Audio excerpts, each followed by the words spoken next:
지난해 타운하우스 공사를 하며 4억 원의 공사비를 못 받은 이동곤 씨.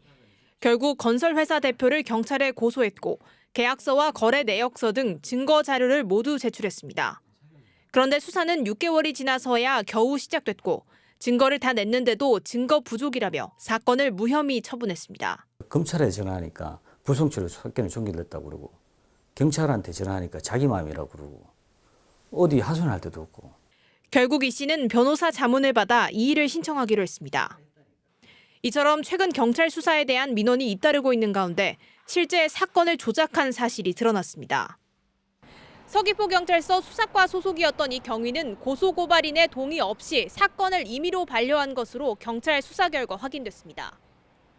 권한이 있는 팀장의 아이디를 몰래 쓰며 수사도 하지 않고 사건을 반려한 겁니다. 피해자 신고로 사실을 파악한 경찰은 이 경위를 수사 부서에서 배제시키고 직무유기 등의 혐의로 검찰에 넘겼습니다. 하지만 경찰은 감찰이 진행 중이라며 정확한 범행 기간과 반려 사건 건수는 알려줄 수 없다고 말했습니다.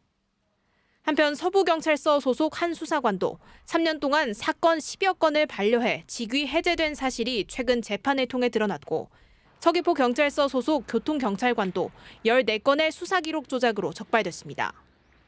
사건을 처리하지 않는다는 그 자체가 피해를 당하는 거죠. 고소고발을 접수받고 본인이 임의로 그 사건을 뭉개버린다는 것은 아주 옛날에나 있을 수 있는 그런 상황이고. 경찰의 잇따른 수사 기록 조작이 피해자들을 통해 드러나면서 수사 진행 과정에 대한 불신은 커지고 경찰에 대한 신뢰는 추락하고 있습니다. MBC 뉴스 김하은입니다.